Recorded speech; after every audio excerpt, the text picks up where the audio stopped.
what we lack as a culture, as a discipline, because we want immediate gratification. We want instant. We want what we want, and we want it right then. Mm-hmm. So if I want to eat that, I'm going to eat it. Yep. If I don't want to work out, I won't work out. And the idea of being uncomfortable is so foreign to us. And this program flips that paradigm on its head.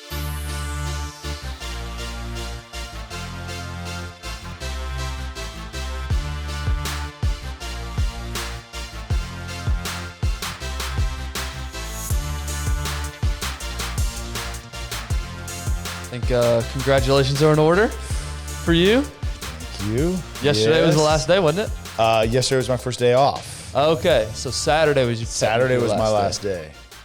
Last day, and if you don't know what we're talking about, we've teased it quite a bit. The day's finally here. Mm-hmm. Tyler is done with 75 hard. My first round of 75 hard. Are you going to keep going? So funny enough, and I don't want to like get in the way of your plan on this conversation, but I don't know, man. I think there's so many habits that I worked on creating. I wouldn't say that they're set in stone, right? Because it's going to take a bunch of effort after that. Man, you just feel amazing. Like you don't realize how good your body can feel by pushing it harder. Right. Yeah. It's wild. And again, if you don't know what we're talking about, 75 Hard is this. It's really a mental conditioning program that our friend Andy Frisella created. It's been 3 or 4 years now. It's been a while since he first created it. And the concept is to push yourself, like Tyler said, mentally, physically for 75 straight days. Yep. And there's 5 different tasks you have to do every single day for 75 days. First thing you have to accomplish is you have to take a progress picture every single day. So you stand in the mirror, get your phone out. It's really awkward. Take awkward. a picture of yourself. You know what I found the most awkward about this, and we'll dig in more, is like if you're pulling up pictures, like other pictures on your phone to show somebody something, like, hey, here's some pictures of the space that we're about to lease that you couldn't make it on the tour to look at. Take a look, and there's a bunch of shirtless pictures on your phone. I couldn't figure out how to hide them, but then like also still use them and store them. So anyways. Well, my text message on my computer automatically pop up when I turn my computer on. Yeah. And same thing, my photos popped up. So I'll turn my computer on and it'll be a shirtless pic. So really awkward, not fun. Anyways, that's one of the things you have to do. Yeah. Take a picture for 75 progress picture every day. Yep. Another thing you have to do is you have to drink a gallon of water every single day. If you listen to our Natural Energy series, we talked about hydration a few weeks ago. It's part of that. The third task is 2 workouts per day. They have to be 45 minutes in length at least, so you can go longer than that if you want. But what you find is if I got to do 2 of these, I ain't doing more than 45 minutes. Yeah. But anyway, and then one of them has to be outside. Again, our energy series we talked about, the importance of being outside of nature. So 2 45-minute workouts, and they have to be at least 3 hours apart from each other. So you can't go do a 45-minute weightlifting session and then immediately go into 45-minute cardio outside and call it your 2 workouts. They have to be separated. The point is inconvenience, right? The fourth task is you have to read 10 pages a day, which to some of you listening, that's like, oh, that's nothing. But it keeps you diligent literally daily. You can't miss a day. Yeah. And then the fifth thing, which is probably the most difficult for a lot of people, is you have to stick to a diet. Doesn't matter what diet you pick. You could do keto. You could do, macros, Jenny Craig. You can do whatever you want. Whatever. But the point is no cheating. Like literally, if you have a chicken wing on this 75 hard, you failed. Yeah. So no cheating, no deviation, no nothing from your diet. It has to be strict. No cheat meals, no nothing. So one more. The other is no alcohol, which that's true. I didn't think about that. Again, some people that's a big deal. Some people it's not. I didn't think it would be a big deal. And I wouldn't say that it was, but there was times where it's like, sometimes it'd be nice to have like a margarita, or it'd be nice to like after yard work have an ice cold beer, something like that. And again, we'll get into some of the things I think that we both learned, because again, Ben finished about a month and a half ago. Yeah. So I did mine starting January 1st and then finished mid-March. Tyler started his a little bit later and literally just finished started March 2 days 1st. ago. Yep, and finished 2 days ago. So those 5 tasks, you literally have to do it every single day. If you skip any of it, maybe you forgot to take your progress picture. you have to start back over on day one. Doesn't matter if you're on day 74, you've got to start all the way over. And so it keeps you accountable throughout the 75 days to do more than you ever normally do, number one. But then number two, it's not like, oh, it's the weekend, so I get to take the day off. No, you are doing this every single day for 75 straight days. Yeah, and let's go back to why this program was created. I think it's important to understand. So Andy Frisella, and he actually has a podcast, so Real AF, one episode that he breaks this entire thing down. So if you look up 75 Hard, on his podcast, Real AF, he walks through why he created this. But essentially, to summarize, is Andy Frisella is a co-founder of Phorm. It's a nutritional supplement company. So he's in the fitness industry. We had him on the show. Go back and listen to his story. But essentially, he worked his tail off building this company. Became successful. Became, somebody in the business industry that people look to. He started speaking. He's got a very, very charismatic way of communicating and just motivating. If you've been on Instagram, you've heard him, whether you know it or not. Well, anyways, he had let his health just slip. And although he was doing really well in business, as his business continued to grow and grow and grow, his health was just on the back burner. And what he describes it as is discipline. He lost discipline. So here he is, and he talks about it all the time. Here he is teaching discipline, and he's 350 plus pounds on stage, just looking like, this is the guy. It's the equivalent of, hey, I'm going to hire a personal trainer, and I'm going to hire someone that's super out of shape. Right. I mean, he felt the same deal. So he had this desire in his head, look, I got to create something for me. I got to do it myself. And he started the 75 Hard, and he wrote a book, 75 Hard, breaking down why he did it and then the reasons for each of the tasks. And so it's just an incredible program that honestly has changed people's lives. And one person I want to call out is my mother-in-law. I don't know if you've seen my mother-in-law recently. I saw the picture. I saw her. Andy actually reposted her. Well, that was the first round. You should see. She's on her third round. Wow. She's done it 3 times. Wow. And it has completely changed her life. And she is on it. I mean, this whole time. And we started the same day. And so it was really cool. We kind of went through this journey together. But literally every single day, some sort of encouraging post like, hey, you got it. You're crushing it. You're doing well. Keep it up. Keep it up. And it was really cool because she's been through it. And then she's been through the phase 2. And then she went back and did phase 1 again. And there's different phases. But this is not like, although you see physical benefits, and my mother-in-law saw tremendous physical benefits, it is not about the physical results. Those are a byproduct of what this program was intended for. And I know sounds like we're totally selling this deal, but I'm a believer because I'm absolutely selling it. I just finished it, and we get nothing from this, y'all. Again, what we lack as a culture is a discipline because we want immediate gratification. We want instant. We want what we want, and we want it right then. So if I want to eat that, I'm going to eat it. Yep. If I don't want to work out, I won't work out. And the idea of being uncomfortable is so foreign to us. And this program flips that paradigm on its head. Yep. And I mean, so for example, there was two scenarios where I was like, all right, dude, like, well, I was proud. Before we jump into the details of the program and what you learned from it, question I have for you. Well, and then before I have this question, how old's your mother-in-law? She's quite a bit younger than my parents. Okay, so she is 60-ish. North of 60. We'll say north of 60. Yeah. The point of this program is that whether you're 70 years old. Sorry, Jana, if you're not 60 yet. I'm sorry. Whether you're 70 years old, whether you're 15 years old, it's scalable. So yes, these tasks sound difficult, but your 2 workouts don't have to be balls to the wall CrossFit sessions. No. It can be a walk outside. 45-minute walk. Yep. So the point is anybody can do this. Scale it this to is for anybody. whatever state you are in your life. Because it's not, like Tyler said, it's not a physical program. There's a lot of physical tasks you have to undertake, but it's all about mental conditioning. Yep. Anybody can do it. Yep. So my question to you is, why did you decide to do it? And just in general, what was the draw for you? You're a tough dude. You're in shape. You've got good things going at business. Like a lot is going on well for you. You're fine if you don't ever do it.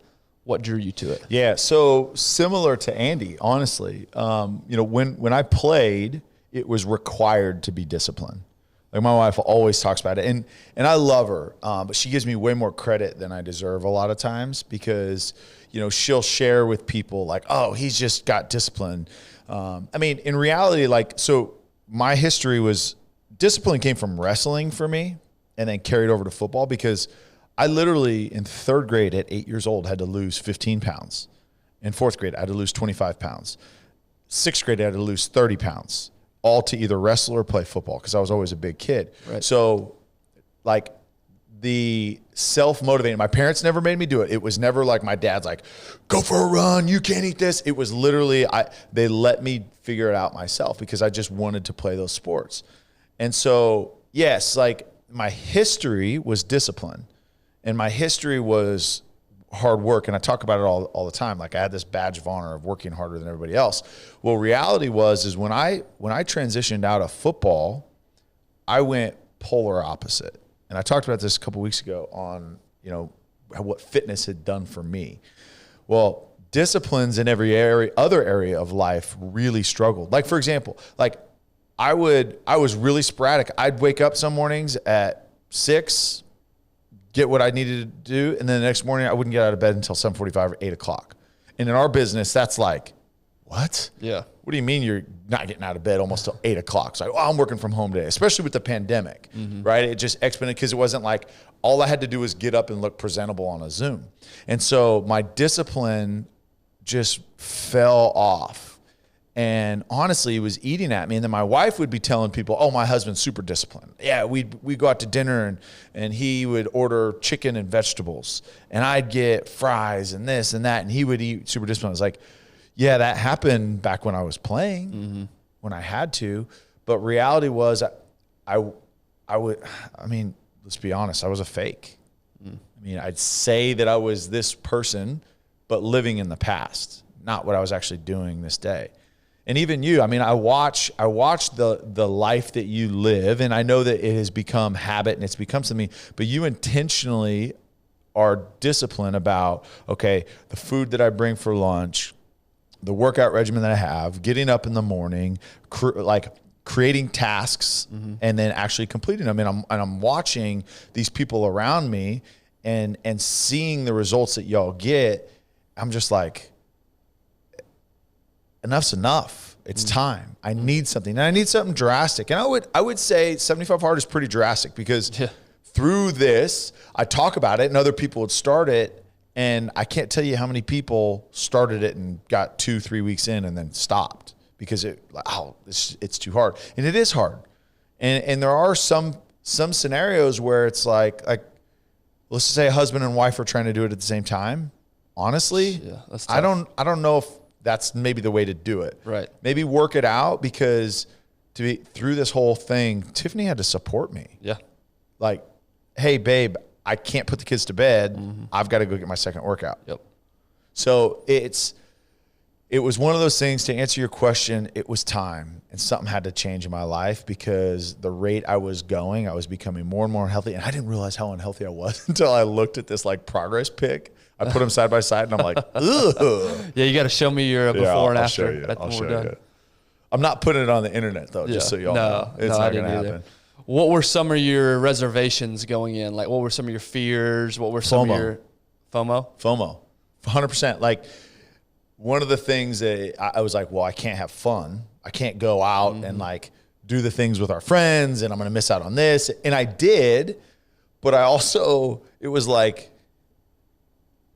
it feels really nice to wake up on Saturday and Sunday morning feeling great and show up to my 5 a.m. workout on Monday and crush it because I'm not having to recharge or recover from the weekend and take a day or two to get back into it. Yeah. So it was the initial fear was for example, I didn't start with you in January because it was, well, we got our work trip, our Star Club trip. We're going to the Super Bowl. We've got this. I've got this vacation. I can't do it then because then I don't want to not have fun. Yeah. And what I realized, and again, I don't want to jump ahead. One of the things that I realized, and specifically around the alcohol, is how much our culture revolves around it. Like it was shocking because everything, not everything, let me take that back. Not everything, but many, many, many events socially center around that. Mm-hmm. And you get this because you're not a drinker. And I apologize for maybe some of the comments that I've made to you over the years. I'm used to it by now. But I know. And Tiff's the same way. My wife's the same way. She's not a drinker too. And I said the same thing to her. But it's like, if somebody says, oh, hey, can I get you a drink? Or what do you want to drink? Like, oh, no, I'm good. Literally, people look at you sideways. They're like, oh, Is everything okay? Is everything okay at home? Yep. Are you struggling? How many days sober is this? You know what I mean? They literally look at you like that because it's so abnormal not to. And it was just, and I'm not saying that like, hey, if you drink, you're doing bad things, or if you don't, you're a square. It was eye-opening to me to recognize how much is centered around, like, okay, for example, we went to the lake on Saturday, and the lake, my last day, right? And it's like, the lake traditionally is my favorite place to have a cold beer. Like it is. Like that's just, I don't know if I've ever been to the lake and not had a beer, honestly. And I'm talking like through college, we were at the lake 3 days a week. Right. And I'm thinking like, so this is my last day. And I was like, I still had a lot of fun and I didn't One drink. sip of beer, you're starting back over. Starting over. That's exactly right. So it was, man, that was one of the things that shocked me. But that was my hesitance. Back to your original question, is like, oh, I'm going to miss out. In reality, I didn't. Right. I mean, there were some things that like we had some fundraisers. It was like live country music and stuff like that. And it was like, this would be really fun to have. Or like I said, yard work. Like that was the time I think it was the hardest. It was like, I just want ice cold, like light beer right now. But that is such a foreign thing to me. I know. That's the last thing I want. But again, it's crazy. Like it's crazy. Some of these things that you don't realize just became habits. And then you look at it and you're like, that's not a great habit. Yeah. Yeah. You know, you mentioned a second ago, the other element to this is whether you're traveling, no matter the weather, you're expected to get this done. Yeah. So you mentioned it. You postponed a little bit because you just had so many trips, and it really would have been near impossible, especially a Disney trip. You did it. Well, but I didn't have that many, and I didn't have a Disney trip. That's true. Yeah. But, and you also, I'm thinking about our Vegas trip a few weeks ago. Yeah.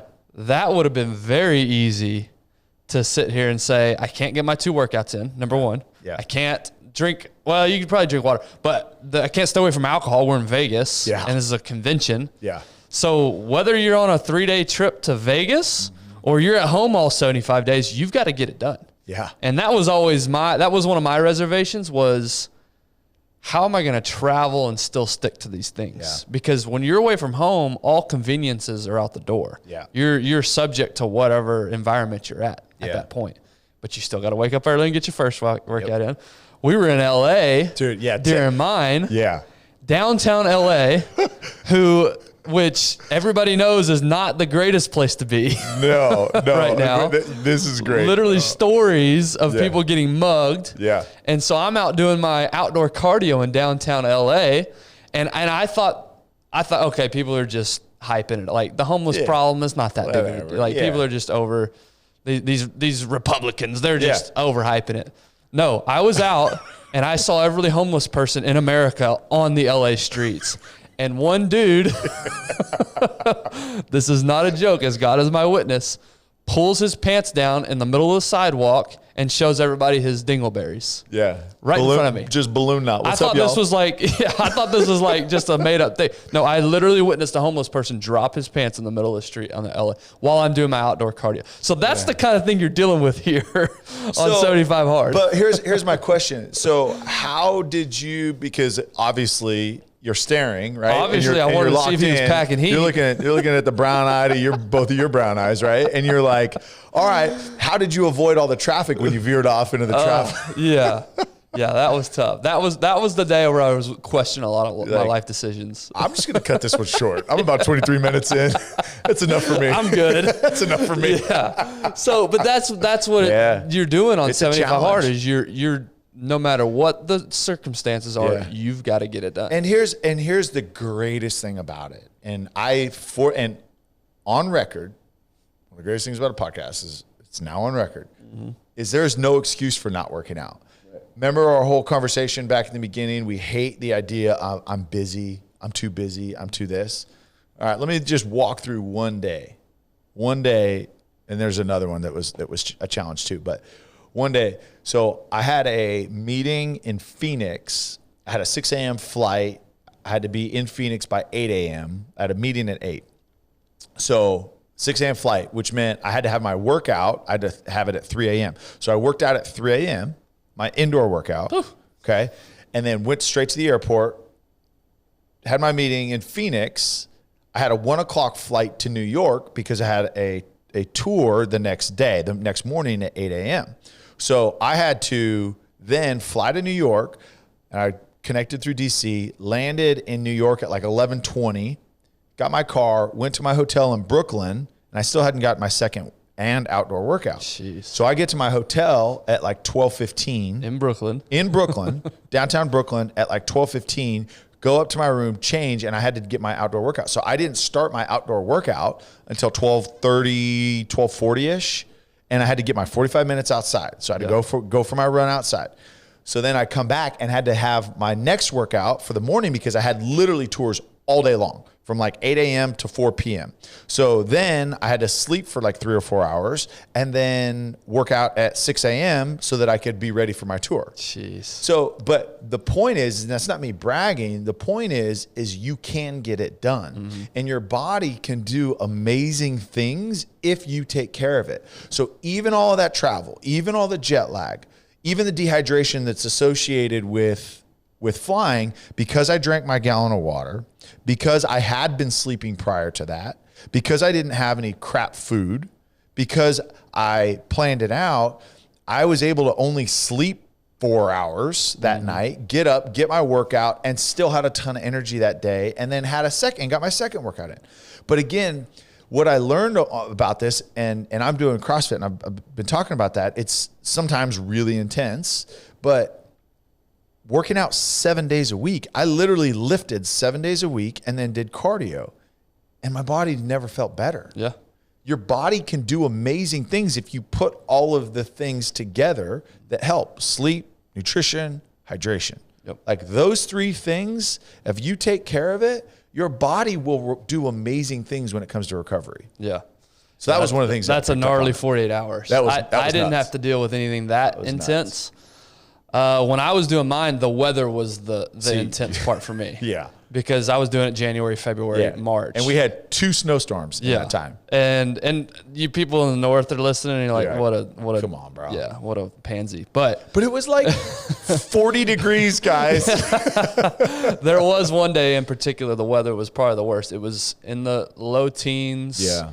Wind was crazy. There was literally ice everywhere, and snow everywhere. Yeah. Like it was, and I had to do my outdoor workout still. It was more of a exercise in self-preservation and not falling and busting my ass, because literally the entire sidewalk was pure ice. Yeah. And so my walk was just super slow. Probably more sore after that workout than any other workout. Yeah. And so, but I still had to do it. I'm out there looking like a maniac in the teens, getting my outdoor workout in. Yeah. Because that's just what you have to do to get it done. Yeah. And I would say yours when it came to the outdoor was much harder than mine. Mine, early on, I had some evenings, and what I wasn't great about was I wasn't great about taking advantage of maybe some windows during the day for that second workout, as opposed to I'd get the kids down and I wouldn't get my second workout till 9 o'clock that night. But the cold is way harder. That's where in your head you're like, frick, I really don't want to do this. Like, is this really worth it? You're having those battles in your head. When I'm sitting there putting on my 8 jackets just to go outside, I'm thinking, what the hell am I doing? Yeah. Whereas mine was more like, there was 2 because I usually would do I'd wear a vest and I'd either run or walk. Yep. And And there was 2 times where there was a really bad storm, and I'm like, this is just like dangerous. Yeah. So I put the Echo bike and I rode it right outside of the window. And if it was like, all right, this is getting a little suspect, I'd like go under the overhang, like for a little bit, like if it was bad, and then I'd finish it. Like that was one where it was like, all right, this is, because on a couple runs too, like there was some lightning strikes fairly close. I'm talking like a mile or 2 where it was like, all right, puckered a little bit on that one. My jaw got a little faster. And Andy does talk about be smart. Like if there's a tornado out, be smart. But the tornado's not going to last all day. No. Right? You just pick another time to do it. Right. And that's the point. Rain, sleet, snow, whatever the weather, you got to get it done. Yep. And that was one of the biggest lessons. Like, it doesn't matter what's coming up. Yeah. Whether you travel a lot, whether the weather sucks, you can get it done. You can get it done. And that's what this program teaches you is that you are much tougher. Yeah. You have more time. Yeah. All of these things are more abundant than what you played in your head. That's right. I want to take a quick break and thank our partners, Sleep Number, and highlight a couple of things they're doing. Guys, these Sleep Number beds are unreal. The technology that they've created, the feedback that it gives you on your sleep. I've got the app opened up right here. They tell you things like your heart rate variability, your breathing rate, all these type metrics and feedback to give you so that you can improve your quality of sleep. They're all over the place. You can go and check yourself out, a Sleep Number store, wherever you live. Go to sleepnumber.com as well. They've got great resources on there. We just talked about this not too long ago. They have a whole blog section, all these articles, things that you can improve your health. Sleep Number is definitely changing the game when it comes to bedding. So get yourself to Sleep Number, get yourself to sleepnumber.com, and check them out. Now back to the episode. And so what are some of the lessons that you know, again, people are probably thinking, this is crazy. Why would I want to do this? Mm-hmm. What are some of the lessons you learned over the 75 days? What are some of the biggest takeaways that you had? Because you're fresh, right? Yeah. Everything's still fresh in your mind. Yeah, and I'm interested to hear your thoughts too. So I would say some of the lessons that I learned is there is enough time. Mm-hmm. There's a lot that goes into it. There is time to get things done to take care of yourself. A lot of us, and it's not an excuse because I think it's legit, but we focus on taking care of everybody else, right? And we neglect ourselves. We neglect taking care of ourselves. Well, the reality is like, honestly, if you ask my wife, other than her frustration with the amount of laundry that had to be done during the 75 days, I would say I was more enjoyable to be around. I was more present. I was just overall better mood than I had been really in a long time. And I've been working out for the last year, and that was a big catalyst for me. But I just think feeling good. And then also too, like, my wife hates driving at night. She's probably like, I love the fact that like I never had to worry about being the DD. Like, you just could always drive at night. But I learned that there's time. And then we talked about that internal dialogue multiple times on this podcast over the last couple of years, but it's a real thing. It's a real, like, at 9:30 when you fall asleep with your kids, putting them to bed, and then you wake up and you're like, I just want to go to bed. Mm-hmm. But then you got to put your shoes on and you got to go outside and you got to work out.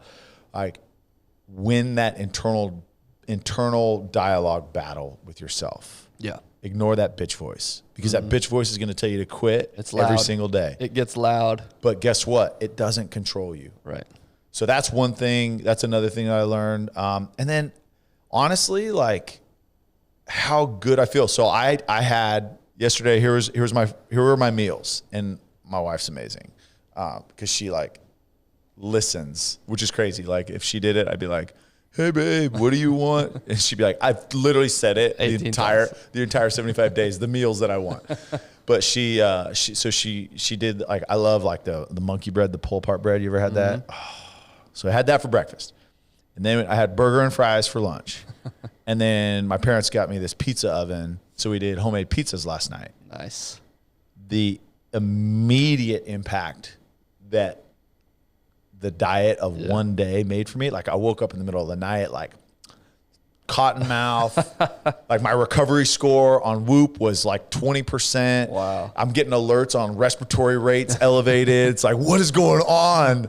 And then working out this morning, it was like, I felt like dog crap. Yeah. And so the importance of just being consistent.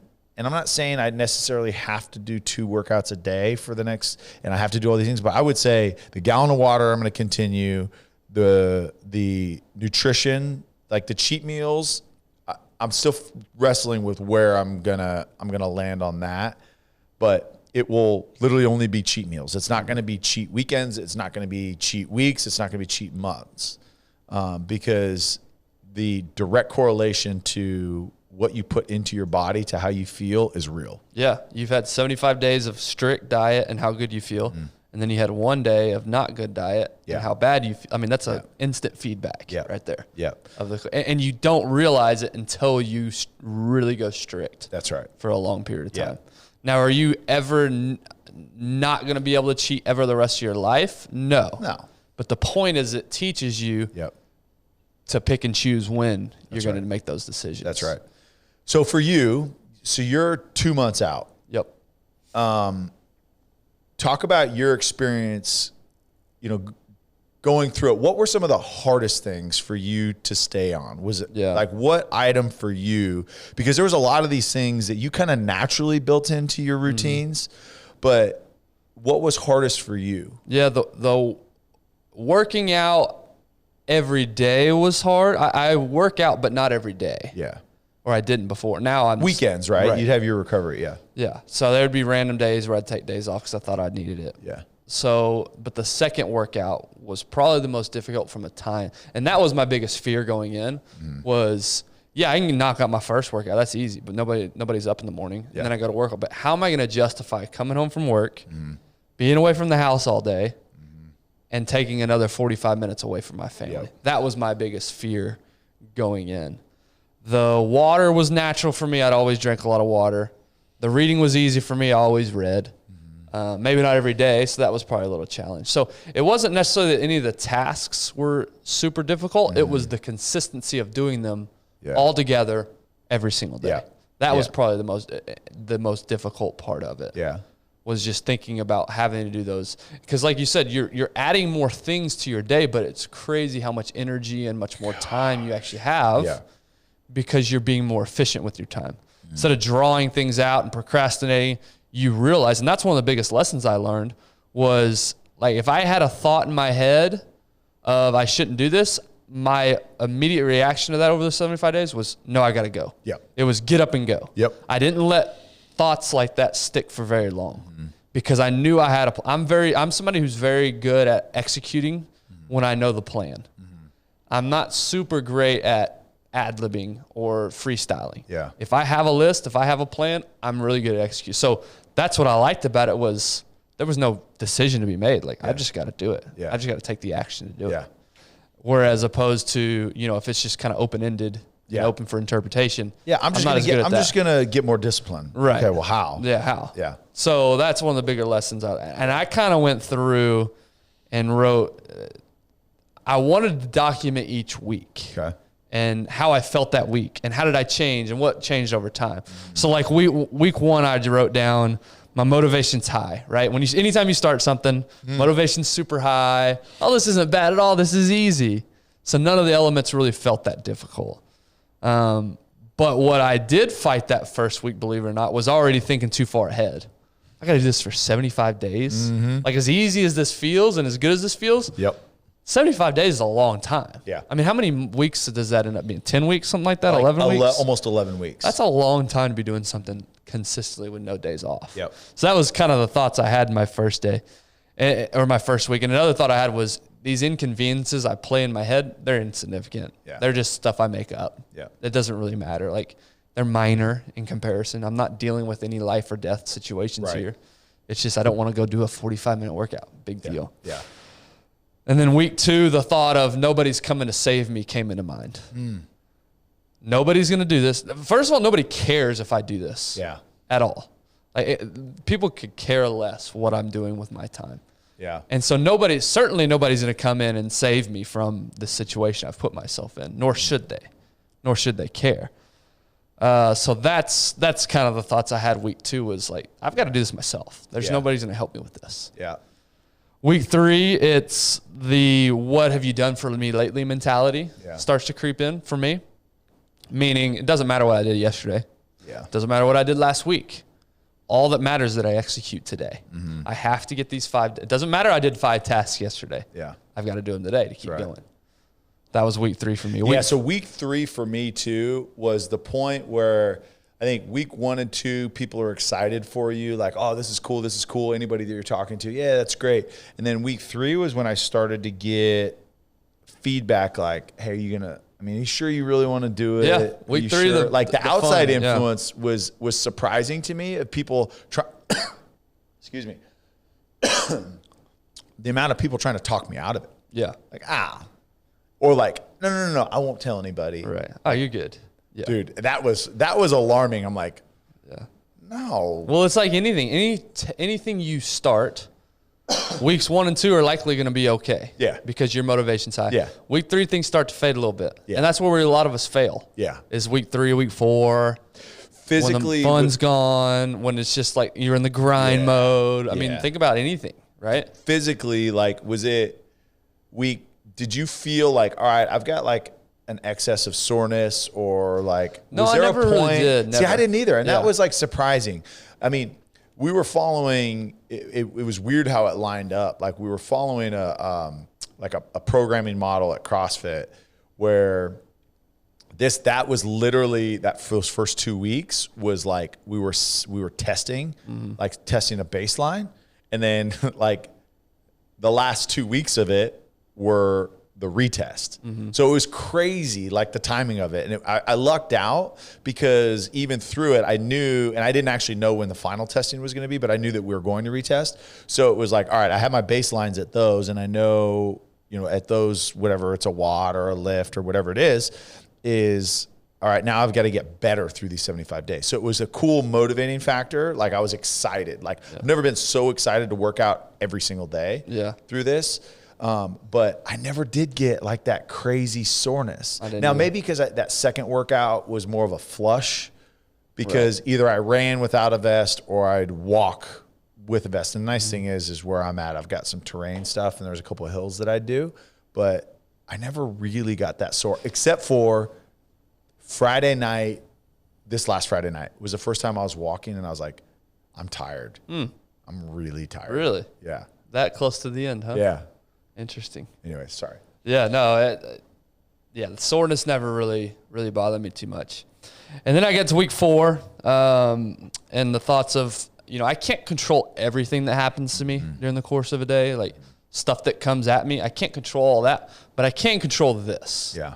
I can control personal health. I can't control my reading. I can't control, so there's things in my day that I do have 100% control over. Yeah.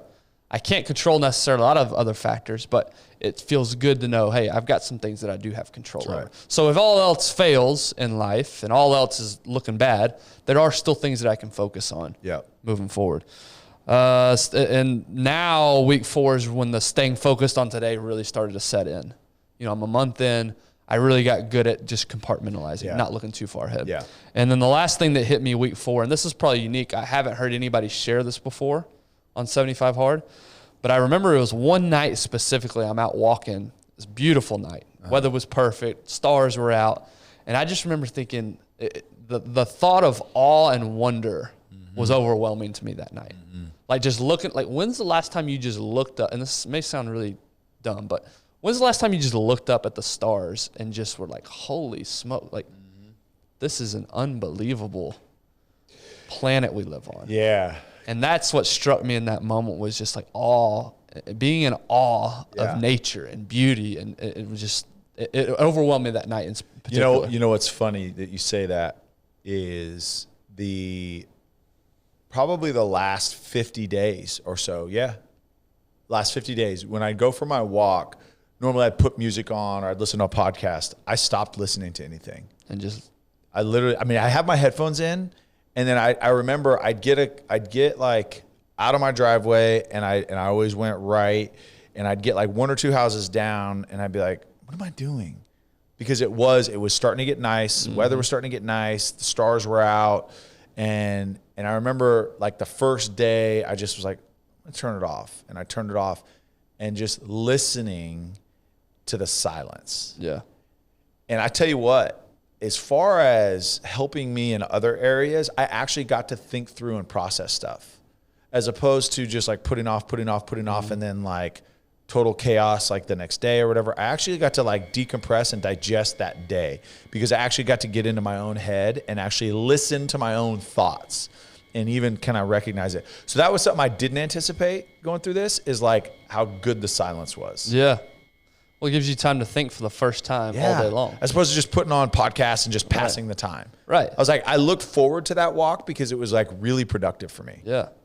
Clear thinking for the first time. Yeah. Because we do fill a lot of time. Whether it's we're standing in line, we pull out our phone, look at our phone. Yep. Or like you said, we're washing, when I'm washing dishes, I'm listening to podcasts it gets me through the mundane dishwash. But it's good to just sit there in silence or walk in silence and give your brain time to just think. Yeah, so it's crazy. So this weekend, one of the things, the sermon that we had at our church was Ephesians 3. And Ephesians 3 talks about everything is meaningless, right? I can't remember the name, but essentially everything is vapor. Everything that we chase, success, all this, it's going to be passed on to somebody else that didn't work for it, didn't earn it, and we have no idea if they're going to spoil it, if they're going to use it, whatever, right? But it doesn't matter because it's going to be gone. We can't take anything with us. But it talks about like God creating true happiness for us is when we enjoy the toil. When we enjoy the work that we are set out to do. Yeah. That is what happiness is. We enjoy the job that we go to. We enjoy being a parent. We enjoy the hard times. We enjoy the hard work. We enjoy whatever it is, right? We enjoy the journey. And we talk about that all the time. If you're looking to be happy when you get to a destination, you're going to be sorely disappointed. Right. When you figure out in your head how to enjoy the process, enjoy the journey, that is true freedom and that is true happiness. Yeah. And that was one of the things that I learned through this process is I started enjoying that time. Yeah. Enjoying working. Right. Yeah. Because you just see the benefits. You see You start to, because again, you can't look too far ahead. So you start to realize I'm going to have to do this. I've got a choice here. Yeah. I might as well enjoy it. Yeah. All right. I want to take a quick minute to talk about our partner, Choctaw Casino and Resort. We are really, really humbled and grateful to be a partner for them. If you've listened to the show for any amount of time, you've heard how great the resort is there, how great the casino is, the new expansion. They've doubled in size, 3,000 new slots. They've got unbelievable sports bar. They've got unbelievable restaurants, unbelievable movie theaters, arcades for kids. It is endless, the things that they've not only improved but added. But it's just the experience that they provide is second to none. Choctaw Nation has done an incredible job with the community, with philanthropy, with support. They have just done incredible things. So we are extremely humbled and grateful to partner with Choctaw Casino and Resort. Make sure, I know you know it, it's just a short drive up 75. Go check them out. And now back to the episode. And then I won't go through each of the weeks, but probably the two lessons that I took away towards the back half and that I still take away now. Number one, you said earlier how big support is. Yeah. My wife had to make so many sacrifices for me to do this stupid 75 hard program. Right. She had to put the boys to bed some nights. She had to be the one that cooked dinner. She had to take on so much herself to allow me to pursue this and to accomplish this. Mm-hmm. And it just makes me realize how much we need others, no matter what the goal is, no matter what the pursuit is, how much you need people. Yeah. Yes, it is ultimately up to you to do the work, but your support system, you have to have a support system to be able to. It would be very difficult to have done this as a single father. Yeah. Because I can't leave the house if my boys are asleep at home, right? You need a spouse, you need a support system. So that was a big thing. And then I think the biggest lesson that I learned throughout the whole thing, now that I'm 2 months removed, is that discipline is a perishable skill. Yeah. I used to think, and going into this, I thought, oh, this won't be too bad. I used to be a football player. I used to do off-season programs. But that was 10 years ago. Yeah. 11 years ago now. Yeah. It's been 11 years since I've truly tested myself. Yes, I work out. Yes, I eat well. But since I truly pushed the envelope, it's been 11 years. Yeah. And it made me realize, and now even 2 months removed from 75 hard, how easy it is to just fall back in to the rut. Yeah. Fall back into your daily grind. Fall back into the old habits that you had. Discipline, you have to continue it to keep it sharp. Yeah. It's not like it's now that I've done 75 days and you're going to find right now you feel great. You're still on the high of 75 hard. Yeah. Probably sweets don't really seem that appealing to you. No. Well, guess what? I'm 2 months away now and sweets do sound good to me now. Yeah. Pizza sounds really good. Fried food sound really good. So I have to call on that discipline because nobody's holding me accountable. Nothing's holding me accountable anymore. And so all that willpower, all that effort that I put in 75 days ago, it's gone. Yeah. It's what have I done today? And so yesterday I had to call on that discipline. My boys got McDonald's and they had some chicken nuggets and my younger son wasn't going to eat all this. The temptation was to grab, it's not a big deal. It's just a couple of chicken nuggets. But I resisted that temptation. It's little decisions like that stack up and add up. Yeah. But it's so, now during 75 hard, that wouldn't have even really been an issue. Yep. Or a temptation. I've been like, nope, I can't. I don't want to fail this. But now that I'm not there's nothing holding me accountable. It's how do I continue making those same decisions? Yeah, discipline is not automatic, right? Discipline's intentional, and you have to continue it. And I agree, and that's one of the things because of the conversations we've had since you've come out of it. And I mean, my goal is to continue the disciplines. Like again, allowing some sort of and here's the other thing too, and this has been said a lot. When we say, I get a reward. If I work hard all week, I get a cheat meal, and I'm going to reward myself with that. Here's the deal. We're not dogs, right? We don't get rewards for being good. Right. We need to live a sustainable life that allows us to achieve our goals. And if it's built in, great. But don't think of it like, I worked really hard. I deserve this margarita. If you want a margarita, have a margarita. Yeah. If you want that, that's fine. But like, don't in your head kill yourself so that you can get a reward. That's not the goal, right?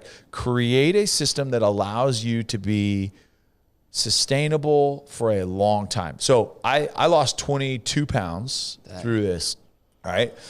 And I'm not done. And my plan is okay, now I'm not saying I'm going to lose 22 pounds over the next 75 days, but what I do want to do is I do want to continue to lose body fat, lean up, continue to get in better shape. Like I'm looking at this as a kickstart. So you talk about the discipline. I want to ramp up my intentional discipline when I don't have to be accountable to it. Yeah. Back when it was football, it was like I had to do it or else I wasn't going to be in the shape that I needed to be because I just didn't come that easy to me. So in this, it's like, all right, now I've got to create another goal. And like 75 hard, where the transition, the secret sauce for me during 75 hard was like day 30. And I looked at it, I'm like, all right, cool. I'm 30 days in. I'm about halfway. I'm like, oh, wait, I'm not halfway. There's a long way. And at that point I decided it's like, I'm not even going to look towards the end. I'm just going to keep going. And guess what? It went really fast. Once I decided like, hey, the goal is not to finish. The goal is just to keep going. Yeah. And I remember being in bed one night and I was like finishing, like logging in everything. And I'm like, holy smokes, I feel like I just logged in the other one. Like these days are starting to go by really, really fast. Yeah. And it wasn't as hard because if you're saying, hey, look, I'm just enjoying the process, enjoying the journey, and I'm applying those disciplines, I'm more focused on what I can do right now as opposed to what I'm not allowed to do. It changed my whole mindset. Yeah, it is wild. The first 2-3 weeks, it does how slow time goes. Yeah. Because it's so new. Yeah. But you're right. 6, 7, 8, 9, 10 go by super fast. Yeah. Go by really fast. Yeah. All right, let's end it here. What is your encouragement? Somebody's listening to this and like, I think I want to pursue 75 hard and go through the program. What's your encouragement? what's your words of advice? How do you encourage somebody who's thinking? Yeah. So my encouragement is, if you're going to do it, go all in. There's this whole thing going around, I'm doing 75 soft. I can still have alcohol, or I can still do this, or I can still do that. Like, don't compromise. Like, don't cheat yourselves out of the benefits that come with this program, because just don't do it. Like, it's fine, and you don't have to do it. But if you feel like, hey, there's more in me, and I just need a jump start to get me going, there's no better program that I know of than this. If you have a family, talk this through with your significant other. Talk this through with your kids. And I'll tell you what, the other benefit of this is my kids seeing me do it. Yep. Like, my kids prayed for the last 2 weeks. Thank you for what Daddy is doing, and thank you. I cannot wait for him to have his pizza and cinnamon rolls for 2 weeks. But for them to recognize what I was doing and the importance of it was profound, honestly. Yeah. And my kids wanted to do it with me. My sons always wanted to go on the run. I mean, if it wasn't so late, they would have gone on more. But it was really impactful for my kids to see it. But talk to your spouse, like you said. It takes support. It is inconvenient, but it's not impossible. It is inconvenient. But guess what? Overcoming inconvenience, it unlocks a ton of potential. Yeah, for sure. Yeah, the kid thing, it's funny. My wife sent me a picture at one point, and my 5-year-old she didn't know where he was. He just disappeared. She didn't know where he was. And she goes out. My home gym is in my garage, and she goes out to the garage, and he's in there, and he's got this weight belt on, and he's got some bands or something. And she's like, "What are you doing out here?" I said, "I'm doing my 75 hard." Yes. It's crazy what they pick up. So your voice, it's crazy. They're watching everything you do. Yep. You might as well establish good habits, because that's what they're going to pick up on. That's right. I'd say my encouragement is, no matter how disciplined you think you are or how in shape you think you are, you need this program. Yeah. You don't realize how much you need this. Yeah. And how much discipline you truly are lacking until you do this. Yeah. And I would encourage, I don't like mandates, but I would almost mandate, if I was president, I would mandate everybody has to do 75 hard. Yeah. Because it'll change your perspective. It'll change your appreciation for things. It'll change your energy level. It'll change your health. There literally is not one single downside to it. Yes, it's hard. Yes, it's inconvenient at times. Yes, it takes a lot of discipline and thought. But who you are from when you start to who you are when you finish is a different person. That's right. And a better person. Yep. I've not talked to a single person that is finished. Right. That's finished. I've talked to a bunch of people that, it's stupid. Yeah, because you got 2 weeks in and you quit. Right. And look, again, I'm not judging why. I'm not judging any of that stuff. But all of the people that I talk to that have finished will rave about it and what it did for them. So talk to those people that actually got through it. Don't talk to people, and talk to them. Yeah. And see. No, I'm going to stop right there because I'm not going to hate. Because again, there's different reasons for people doing it, but I just think it's really important. I think it's really important for you to talk to people that have completed it, get a feel for it, and be all in, because the benefits on the other side of it are tremendous. Now, let's check back in a month. Let's see how I'm doing in a month. Yeah. Hopefully I haven't put on all 27 pounds. You're like, I thought you lost 22. Yeah, well, I put on 27 You've got to be diligent, because I'm telling you, I'm 2 months out, and it's amazing how quickly it fades. Yeah. So in fact, it's harder now. Yeah. Because I don't have that carrot out there of accomplishing something. Yeah. Now it's just life. Yeah. So it's harder now to make those good decisions. That's the ambiguity we're talking about. Exactly. It's hard. It's like, what's my goal? If I sit there and I sleep in, nobody really knows or cares, or there's not a task that I have to get done. It's up to me. So that's the hard part is the next. Again, you're still off the high. You're going to feel good these next few weeks, but 2 months down the road, are you still making these same decisions? Doesn't mean you got to go work out twice a day every day, but are you still making better decisions more often than not? That's right. And you said it a second ago. Take the mentality of, I'm going to try 75 hard. Take that out of your vocabulary. Yeah. No, I'm going to do it. Yep. And Andy's talked about the statistics of somebody that quits more than once on 75 hard, they never end up finishing. Yeah. So when you start, commit to it and finish it. What's his famous the no options mentality? Like you're gonna do it. Yeah. Don't even say I'm gonna try. Like no, I'm going to complete 75 hard. And if you follow him, he has failed on his own program before. Yeah. And of course, he's on over. year 6 of doing this. Yeah. But. But take a look at that dude. Yeah. Take a look at what the transformation in him has been. Yeah. So should we share our before and afters on Instagram? No. No chance. No chance. No, those are for us only. Yeah. But yeah, no, I like I said, I couldn't encourage this more. Appreciate Andy for putting it together. Yeah. Literally hundreds of thousands of people have done this program at this point. Yeah. So why not you? Why can't you be another one? That's right. And so I like I said, I highly encourage it. Hopefully you guys enjoyed this episode. Hopefully you took something away. Hopefully this inspires you to, again, take your own 75 hard journey. If you enjoyed it, text it to a friend. Text this episode to a friend, to a group text. Share it on your Instagram, your social media. We would love nothing more than you guys helping us grow this podcast. So we appreciate y'all for listening. We appreciate your time. We appreciate your support. And we will catch you tomorrow.